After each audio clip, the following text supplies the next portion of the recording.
Hello बच्चों, तो आप लोग कैसे हैं। आशा करता हूं कि आप लोग बहुत अच्छे होंगे। पिछले क्लास में हम लोग बात किए थे आदर्श और अनादर्श विलयन के बारे में। वहां पर अनादर्श विलयन में हम देखे थे कि अनादर्श विलयन दो प्रकार के होते हैं, एक धनात्मक विचलन दर्शाने वाले विलयन और दूसरा ऋणात्मक विचलन दर्शाने वाले विलयन।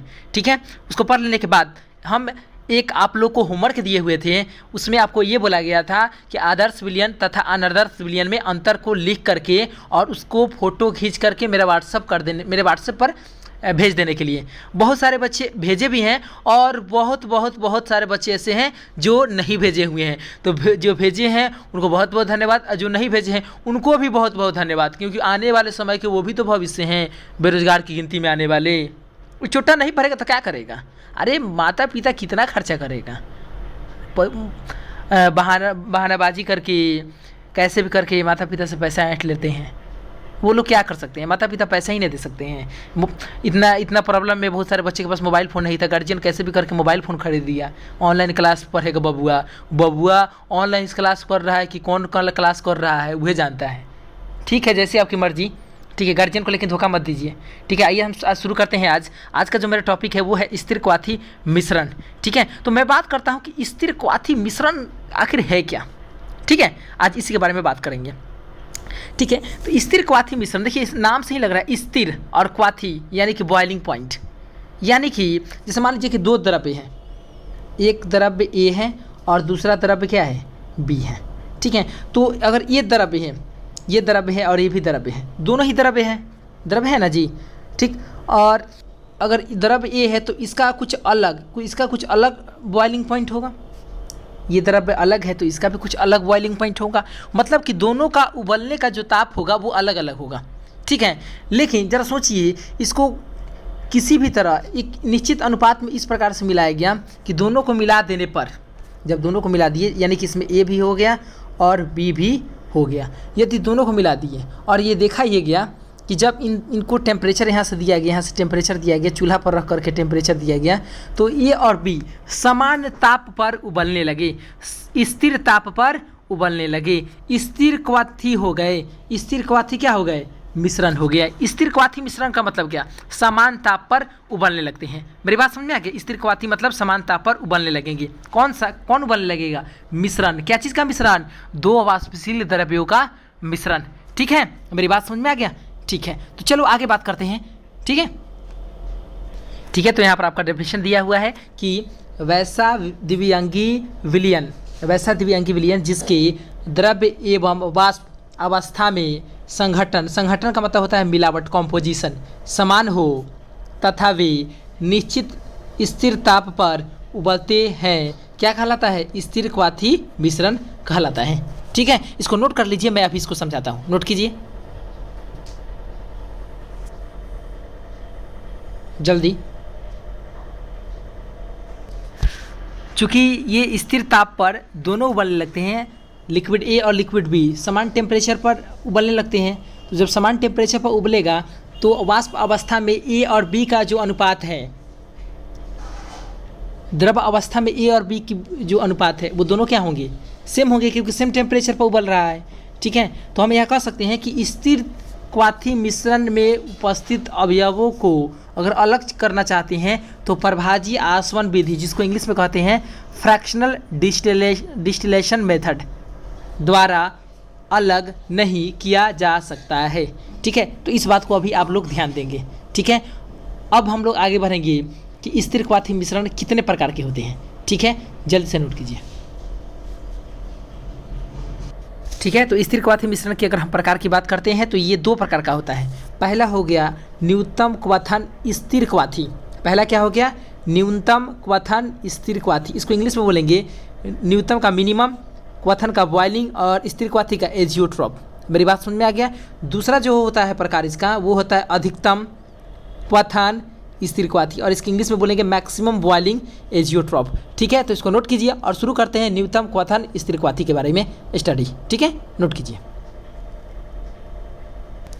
ठीक, तो यहाँ पर हम लोग स्टार्ट करेंगे किस चीज़ के बारे में, न्यूनतम क्वथन एजियोट्रॉप्स यानी कि मिनिमम बॉइलिंग एजियोट्रॉप के बारे में हम लोग स्टडी करेंगे।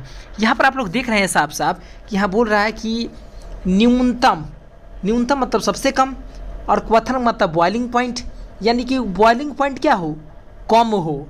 तो बॉइलिंग पॉइंट कम कब होगा? सबसे पहले तो बात कर लो कि बॉइलिंग पॉइंट क्या होता है। तो आप लोग ये जानते हैं और हम लोग क्लास में भी पढ़े हुए हैं कि वह ताप जिस ताप पर किसी द्रव्य का वाष्प दाब 1 atm के बराबर हो जाए, अर्थात वायुमंडलीय दाब के बराबर हो जाए, तो हम उस ताप को क्वथनांक कहते हैं, यानी कि बॉइलिंग पॉइंट कहते हैं। ठीक, तो अगर मैं बात करूं कि कौन सा विलियन का बॉइलिंग पॉइंट न्यूनतम हो जाएगा, तो न्यूनतम किसका होगा? जिसका क्या होगा? वेपर प्रेशर ज़्यादा होगा। तो वेपर प्रेशर ज़्यादा का मतलब क्या? कि वो राउल्ट के नियम से क्या प्रदर्शित करे? धनात्मक विचलन प्रदर्शित करे। ठीक, तो वैसा अनआदर्श विलियन जो राउल्ट के नियम से धनात्मक विचलन दिखाता है, वह न्यूनतम क्वथन स्थिर क्वाथी बनाता है। ठीक है, तो इसको आप लोग नोट कीजिए, वीडियो को रोक करके नोट कीजिए। ठीक है, और इसका कुछ हम लोग एग्जाम्पल देखते हैं। यहाँ पर 3 एजियोट्रॉपिक मिक्सचर के एग्जाम्पल दिए गए हैं। ये तीनों azeotropic mixture minimum boiling azeotrope है, यानी कि न्यूनतम क्वथन स्थिर क्वाथी है। ठीक है, तो पहला मिश्रण कब बनेगा? जब वाटर और एथेनॉल को हम लोग मिलाएंगे, लेकिन ध्यान रहे एथेनॉल कितना होना चाहिए? 95% होना चाहिए। ठीक है, दूसरा एग्जांपल हम लोग देख रहे हैं, तो क्लोरोफॉर्म है और एथेनॉल है, और इसमें एथेनॉल की परसेंट कितना होना चाहिए? 6.8% होनी चाहिए। 6.8 लिखा हुआ है। ठीक है, ध्यान दीजिएगा। तीसरा एग्जांपल है बेंजीन और एसिटिक एसिड। इसमें एसिटिक एसिड कितना परसेंट होगा? मात्र 2% होगा। ठीक है, तो इसको नोट कीजिए। और अगला जो मेरा टॉपिक है वो है मैक्सिमम बॉइलिंग एजियोट्रॉप। ठीक है, तो अगला हम लोग क्या पढ़ेंगे अब? अधिकतम क्वथन एजियोट्रॉप। तो चलिए शुरू करते हैं, अधिकतम क्वथन एजियोट्रॉप। ठीक है, तो दूसरा जो मेरा टाइप है वो कौन है? अधिकतम क्वथन स्थिर क्वाथी। ठीक है, तो इसके बारे में स्टडी करते हैं। तो देखो यहाँ पर लिखा है अधिकतम यानी मैक्सिमम, क्वथन मतलब बॉइलिंग पॉइंट, यानी कि जिसका मैक्सिमम बॉइलिंग पॉइंट हो, यानी कि मैक्सिमम बॉइलिंग पॉइंट यानी अधिकतम क्वथनांक हो, यानी कि वो बहुत ज़्यादा टेम्परेचर देने के बाद वो उबलता हो। ठीक, इसका मतलब ये है कि ये जो लिक्विड है इसका वेपर प्रेशर और वायुमंडलीय दाब के बराबर होने में बहुत ज़्यादा टेम्परेचर लगाना पड़ रहा है हम लोगों को, यानी कि हो ना हो ये राउल्ट के नियम से क्या कर रहा है? ऋणात्मक विचलन प्रदर्शित कर रहा होगा। इसका P total P nought A X से plus P nought B X B से क्या होता होगा? कम होता होगा। ठीक, बिल्कुल सही सोचिए आप लोग। ठीक है, तो आइए शुरू करते हैं। अधिकतम क्वथन स्थिर क्वाथी मिश्रण का क्या बोलते हैं? डेफिनेशन।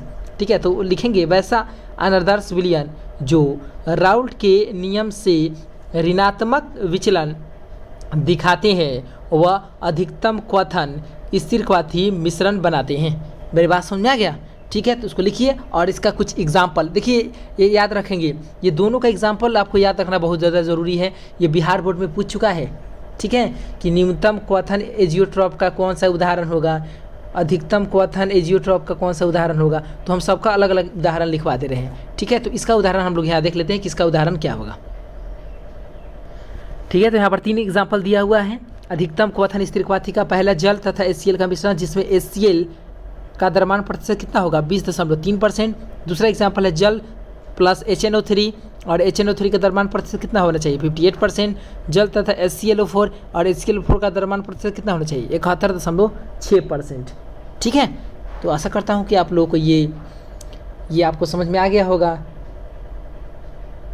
एजियोट्रॉपिक मिक्सचर समझ में आ गया होगा। हम लोग एजियोट्रॉपिक मिक्सचर में देखें कि वैसा द्विअंगी विलयन जिसके द्रव एवं वाष्प अवस्था में संघटन क्या हो? समान हो, स्थिर क्वाथी मिश्रण कहलाता है। ये 2 प्रकार के होते हैं, न्यूनतम क्वथन स्थिर क्वाथी और दूसरा क्या होता है? अधिकतम क्वथन स्थिर क्वाथी। इन दोनों के बारे में हम लोग डेफिनेशन देखें और साथ में उसका उदाहरण देखें।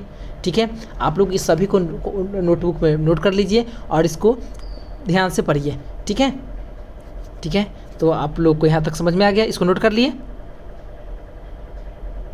तो अगला जो मेरा टॉपिक है वो है अनुसंख्यक गुणधर्म यानी कोलिगेटिव प्रॉपर्टीज। ठीक है, तो इस लेक्चर में इतना ही। मिलते हैं नेक्स्ट लेक्चर में और वहाँ पर हम लोग पढ़ेंगे अनुसंख्यक गुणधर्म क्या है यानी कोलिगेटिव प्रॉपर्टीज क्या है। ठीक है, तो आशा करता हूँ कि आप लोग नोट कर लिए होंगे। और हाँ, आप लोग जो आपको होमवर्क दिया जाता है वो होमवर्क करके कॉपी पर और फ़ोटो खींच करके मेरा व्हाट्सएप पर भेज दीजिए। ठीक है, बहुत कम लोग भेज रहे हैं, ये गलत है। नहीं पढ़ोगे तो भाई लाइफ ख़राब हो जाएगा। एक बात ये दिमाग में ज़रूर आप लोग रखना कि तुम लोग तुम लोग का लक बहुत ख़राब है। एक तो 11th तुम लोग नहीं पढ़े हो कोरोना के चलते, 12th भी तुम्हारा वैसे ही जा रहा है बाबू। और इंटरमीडिएट एक लाइफ टर्म इंश्योरेंस होता है किसी भी स्टूडेंट के लिए। यही एक समय ऐसा होता है 11th और 12th जिसमें बच्चा कुछ कर पाता है, ठीक है। लेकिन आप लोग को दोनों ही बेकार जा रहा है, इसलिए आप लोग बढ़िया से पढ़िए। देखिए जो आदमी जो आदमी कुछ करता है उसी को दुख होता है, जो नहीं करेगा उसको कुछ दुख नहीं होगा। मेरी बात समझ में आ गया? इसलिए आप लोग पढ़िए, ठीक है। तो मिलते हैं नेक्स्ट लेक्चर में। बहुत बहुत धन्यवाद।